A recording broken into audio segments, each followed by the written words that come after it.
ಏನ್ರಿ ಪ್ರಧಾನ ಮಂತ್ರಿಗಳು ಮಾತಾಡೋ ಮಾತಲ್ಲ, ದಟ್ಸ್ ನಾಟ್ ಕರೆಕ್ಟ್ ವೇ.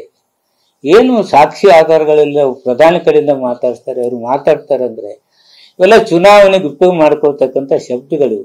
ಇದು ಆಗಬಾರ್ದು ಅನ್ನೋದೇ ನನ್ನ ಭಾವನೆ.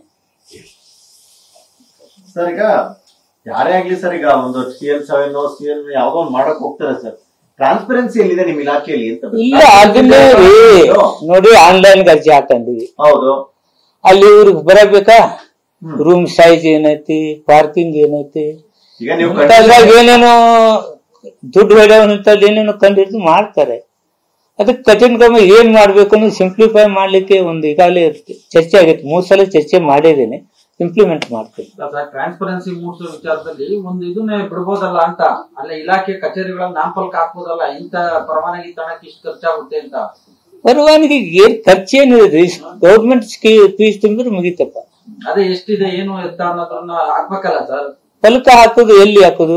ಇಲಾಖೆ ಕಚೇರಿಗಳಲ್ಲೇ ಒಂದು ಟ್ರಾನ್ಸ್ಪರೆನ್ಸಿ ನೀವು ತರಬೇಕು ಸರ್, ಇಲ್ಲ ಬಹುಶಃ ಅರ್ಜಿ ಹಾಕಿದ್ರೆ ನಿಮ್ಮ ಹತ್ರನೇ ಬರ್ಬೇಕು. ಏನಕ್ಕೆ ಹೇಳಿ ಸರ್, ನೀವೇ ಬರೋದಿಲ್ಲ ರೀ, CL ಎಲ್ಲ ಕಮಿಷನರ್. ಅದೇ ಹೇಳಿದ್ರು ಸರ್, ಕಮಿಷನರ್ ಫೈಲ್ ನನ್ನ ಹತ್ತಿರ ಬರೋದಿಲ್ಲ. ಅವೆಲ್ಲ ನಿಮ್ದು ಚೋಟ ಇನ್ಸಿಲ್ ಆಗ್ಬೇಕು ಅಂತ